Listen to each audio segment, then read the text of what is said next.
दो बहनें थी।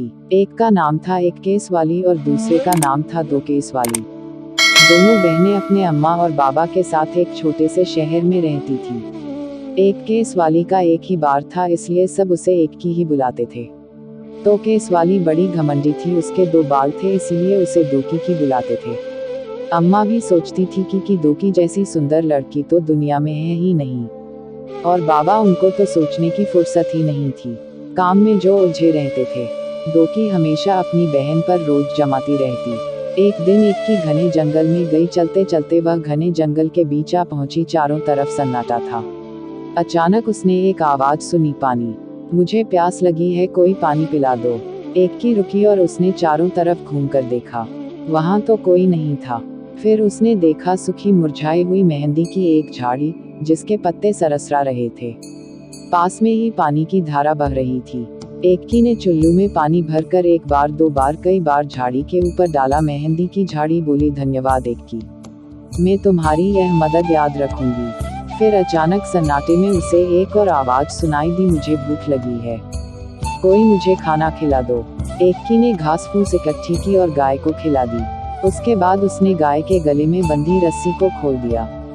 धन्यवाद एक की, मैं तुम्हारी यह मदद हमेशा याद रखूंगी। एक की अब चलते चलते थक गई थी, उसे गर्मी भी लग रही थी। उसे समझ नहीं आ रहा था कि अब ये क्या करें, कहाँ जाए। तभी उसे दूर एक झोपड़ी दिखाई दी। एक की दौड़कर झोपड़ी तक गई और आवाज लगाई, कोई है। एक बूढ़ी अम्मा ने दरवाजा खोला। बूढ़ी अम्मा ने कहा, आहा, आ गई मेरी बच्ची, मैं तुम्हारी ही राह देख रही थी, आओ अंदर आ जाओ। एक की हैरान हो गई और चुपचाप झोपड़ी में आ गई। झोपड़ी में आकर उसे बहुत अच्छा लगा। बूढ़ी अम्मा ने कहा, आओ बेटी, तुम्हारे लिए नहाने का पानी तैयार है। पहले अच्छी तरह से तेल लगाओ और उसके बाद नहा लो, फिर हम खाना खाएंगे। एक की शर्माते हुए मना करने लगी, तो अम्मा ने पुचकार कर कहा, अरे नहीं, क्या, जैसा मैं कहती हूँ वैसा करो। एक की ने बूढ़ी अम्मा की बात मान ली। फिर पता है क्या हुआ।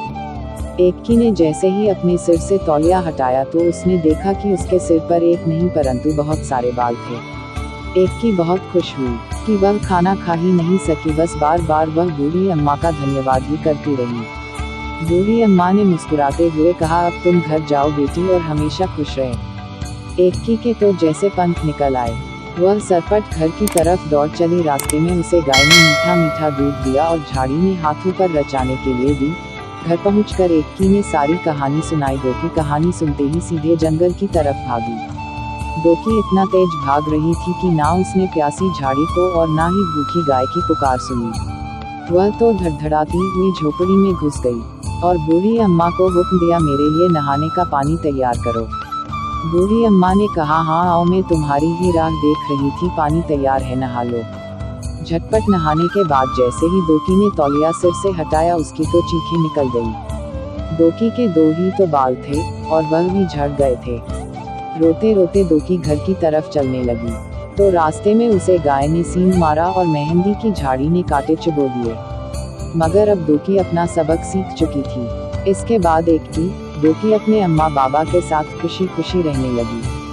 सीख दोस्तों, जैसे दोकी ने घमंड करके अपने बाल गवा दिए, वैसे ही आप भी अपना कुछ ना कुछ गवा रहे हो। बुद्ध कहते हैं कि घमंड मत करो, घमंड हमेशा आदमी को तोड़ देता है।